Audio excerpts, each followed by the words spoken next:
वक्रतुंड महाकाय सूर्यकोटि संप्रभा निर्विघ्नं कुरु मे देव सर्वकार्येषु सर्वदा। मंगलम भगवान विष्णु मंगलम गरुड़ध्वजा मंगलम पुंडरीकाक्ष मंगलाय तनो हरि। देखिए हम लक्ष्मी जी का कथा डाल रहे हैं यूट्यूब चैनल पर। देखिए आप लोग को 16 दिन तक यही कथा सुनना है।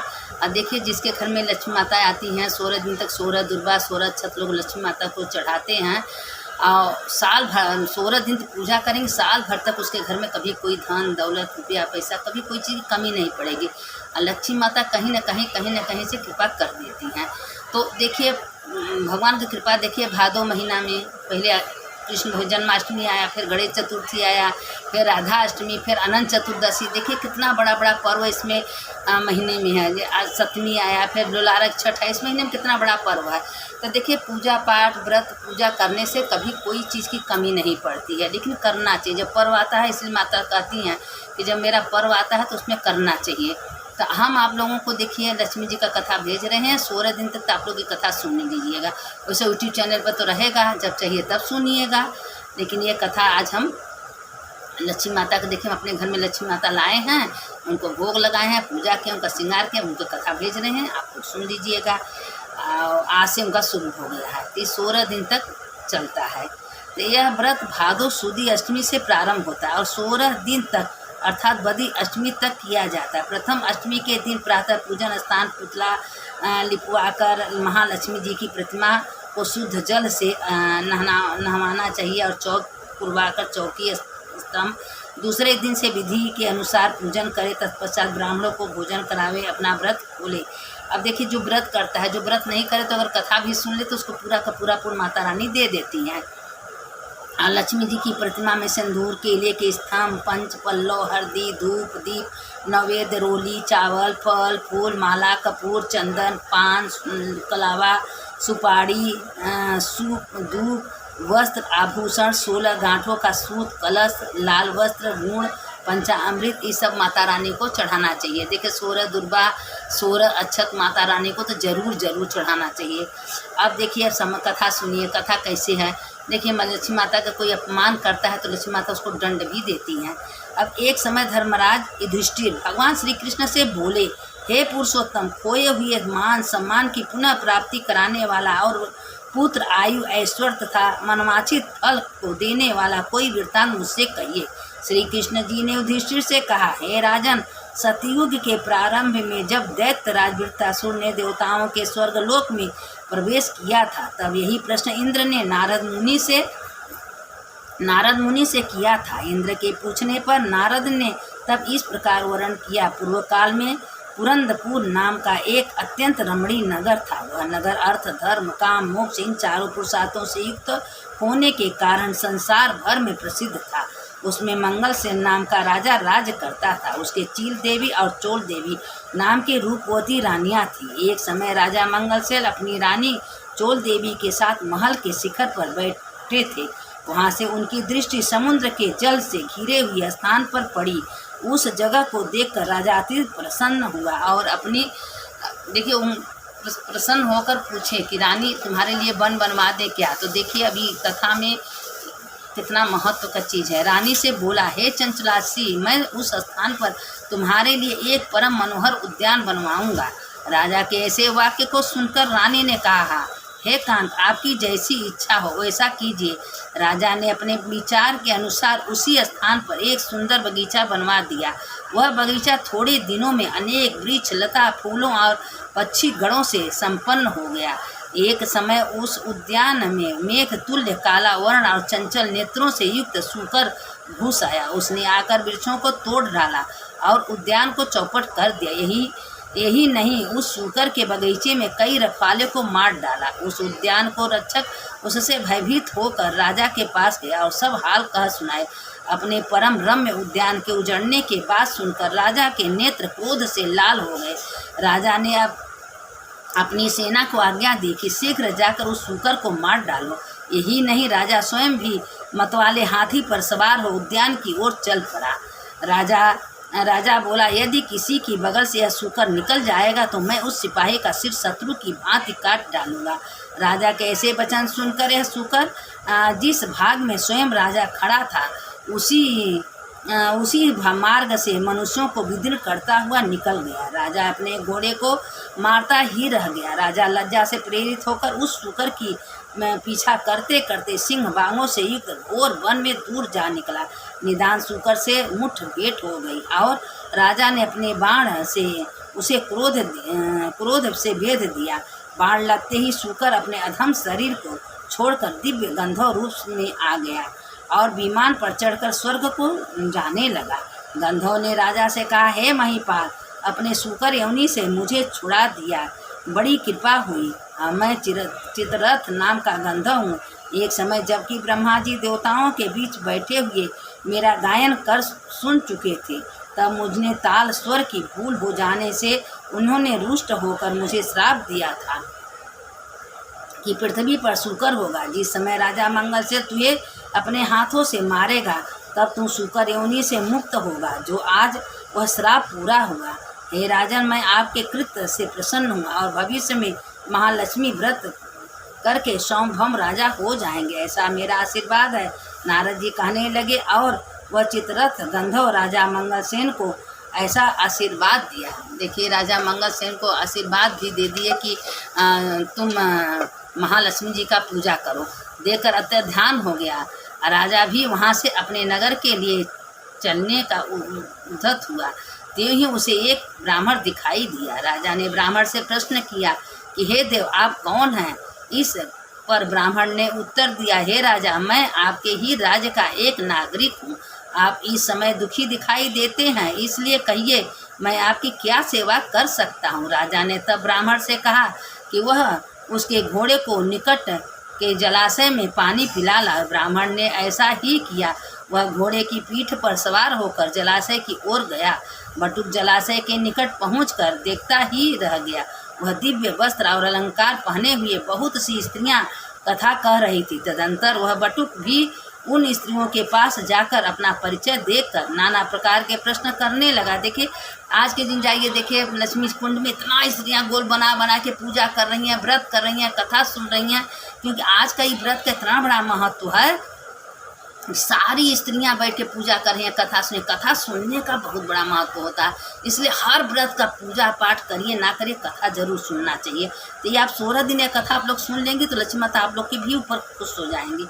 तो इसके करने से क्या फल मिलता है, पूछ रहे हैं क्या फल मिलता है। इन देवियों ने तरस खाकर उस ब्राह्मण से कहा कि यहाँ श्री महालक्ष्मी जी की पूजा हो रही है और सो हम कथा कह रहे हैं।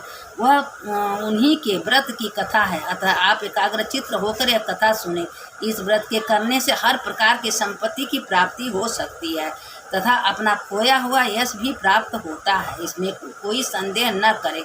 इस प्रकार बटुक को उन स्त्रियों ने व्रत का वृत्तांत कह सुनाया। बटुक ने घोड़े को जल पिलाया और राजा के लिए कमल के पत्तों में जल लेकर वहाँ से लौट आया। ब्राह्मण ने लौटकर सारा किस्सा राजा को सुनाया और यही व्रत की कथा राजा से कह सुनाई। महालक्ष्मी का पूजन तथा व्रत करके राजा अपने ऐश्वर्य का भागी बनकर वन से उस बटुक के साथ ही लेकर अपनी राजधानी को लौट आया। सबसे पहले राजा अपने मित्र बटुक के साथ अपनी बड़ी रानी चोल देवी के महल में गया। रानी ने जब राजा के दाहिने हाथ में व्रत का बंधा हुआ डोरा देखा तो वह राजा से रुष्ट हो गई।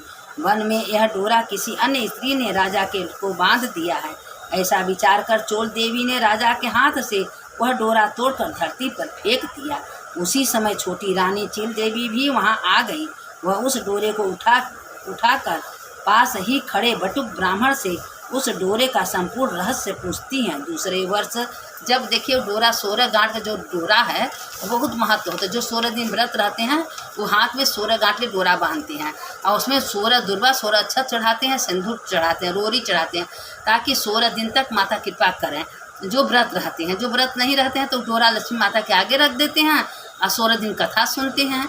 उतने में लक्ष्मी माता उसके ऊपर कृपा कर देती हैं। तो देखिए, महालक्ष्मी के व्रत का दिन आता है, तब राजा अपने हाथ के डोरे को देखते हैं और रानी चील देवी के महल में व्रत और पूजा आदि का संदेश पाकर पहुंच जाते हैं। वे इस प्रकार रानी चोल देवी से रुष्ट हो जाते हैं और रानी चील देवी से प्रसन्न हो जाते हैं। पूजन के दिन ही माँ लक्ष्मी जी रानी चोल देवी के महल में एक वृद्ध का रूप धारण कर पहुँचती हैं। वहाँ चोल देवी बड़े लक्ष्मी जी का अनादर करती हैं। तब अप्रसन्न होकर लक्ष्मी जी रानी चोल देवी को श्राप देती हैं कि जा तेरा मुख शुक्री जैसा हो जाएगा, तब तू अंगिरा ऋषि के आश्रम में जाएगी, तब वहाँ के कृत्य से तू अपना स्वरूप प्राप्त करेगी। इसके बाद लक्ष्मी जी रानी चील देवी के महल में गई। वहाँ रानी ने उनका बड़ा आदर किया। प्रसन्न होकर लक्ष्मी जी ने रानी चील देवी को कहा, हे रानी, मैं तेरे पूजन आदर सत्कार से प्रसन्न हूँ, तू वर मांग। तब रानी चील देवी ने प्रार्थना करते हुए कहा, हे देवी, जो भी तुम्हारे इस व्रत को करे उसके घर में तुम सदा निवास किया करो। जो आपके इस व्रत की कथा को श्रवण करे, मात्र इस कथा को श्रवण कर ले और पढ़े, उसकी आप सभी मनोकामना पूरी किया करो। मैं आपसे बस यही वरदान चाहती हूँ। तब लक्ष्मी जी रानी चील देवी को वरदान देकर अंतर्ध्यान हो जाती हैं। उसी दिन रानी चोल देवी द्वारपालों द्वारा अपने सुकरी जैसे मुख को जाने के कारण अपमानित होती हैं। तब रानी चोल देवी अपना मुख दर्पण में देखकर अपने किए पर पछताती हैं। लक्ष्मी जी के श्राप के अनुसार रानी चोल देवी अंगिरा ऋषि के कहने के अनुसार महालक्ष्मी का व्रत करती हैं और अपना खोया हुआ स्वरूप प्राप्त करती हैं। ऋषि के आग्रह से राजा मंगलसेन अपनी बड़ी रानी को ग्रहण करता है।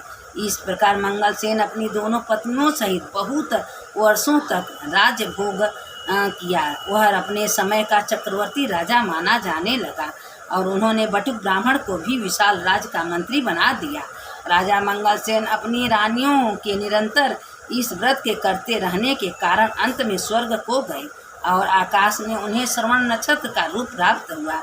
अंत में ऋषि नारद ने इंद्र से कहा, हे देवराज, जो भी इस व्रत को करेगा वह इस लोक में समस्त सुख भोग कर मोक्ष को प्राप्त होगा। अतः तुम भी वृत्तासुर दैत्य का नाश करने हेतु इस व्रत को करो और जो इस कथा को सुनेगा उसके 100 यज्ञ का पूर्ण उसके दे देना।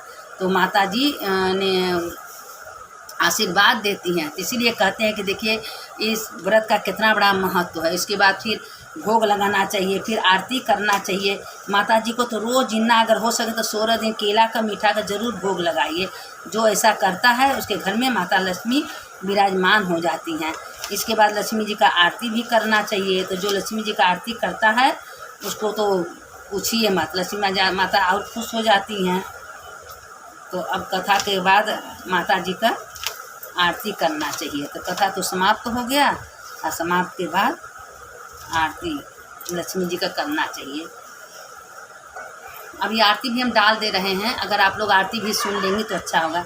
जय लक्ष्मी माता, जय लक्ष्मी माता, तुमको निस दिन सेवत हरि विष्णु दाता। ओम जय लक्ष्मी माता, उमा रमा ब्रह्माणी तुम ही जगमाता।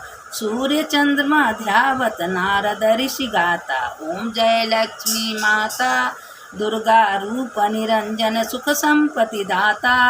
जो कोई तुमको ध्यावत रिद्धि सिद्धि धन पाता। ओम जय लक्ष्मी माता, तुम ही पाताल बसंती, तुम ही शुभदाता।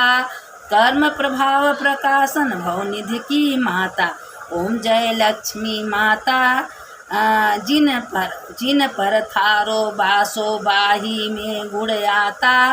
न कर सके कोई सोई कर ले, मन नहीं घबराता। ओम जय लक्ष्मी माता, तुम बिन यज्ञ न होए वस्त्र न हो पाता। खान पान को वैभव तुम बिन कोई नहीं दाता। ओम जय लक्ष्मी माता। ये देखिए आरती थोड़ा दूसरे भाषा में है तो इसीलिए। शुभ गुण सुंदर मंदिर चिर निधि जाता। रत्न चतुर्दशता को कोई नहीं पाता। ओम जय लक्ष्मी माता। यह आरती लक्ष्मी जी की जो कोई नर गाता, वह आनंद समाता पाप उतर जाता। ओम जय लक्ष्मी माता, जहाँ जहाँ चरण तब पहुँचे नर शुभ हो जाता। राम प्रताप माता की शुभ दृष्टि चाहता। ओम जय लक्ष्मी माता, मैया जय लक्ष्मी माता। जो लक्ष्मी जी का कथा सुनता है, आरती गाता है, उसके घर में लक्ष्मी माता पैर गाड़ के बैठ जाती हैं, कभी नहीं जाती हैं। आपका जितना बड़े से बड़े काम होता है किस तरह माता पूरा करती है। कोई ना 16 दिन तक कथा भी सुनना चाहिए, आरती भी करना चाहिए, माता को केला है, पेड़ा है, भोग लगाना चाहिए। यही कथा 16 दिन तक चलेगा और 16 दिन तक आप लोग ये कथा जरूर सुनिएगा, आरती सुनिएगा और देखिए माता रानी आपके घर में सुख शांति समृद्धि कैसे देती हैं। सुनने वाले की जय, सुनाने वाले की जय। देखिए कथा का तो इससे बहुत बड़ा महत्व होता है, तो जो सुनता है उसका भी महत्व हो जाए, जो सुनाता है उसका भी महत्व होता है, इसमें कोई संदेह नहीं है। अब इसके आगे कथा कल हम डालेंगे। बोलो लक्ष्मी माता की जय।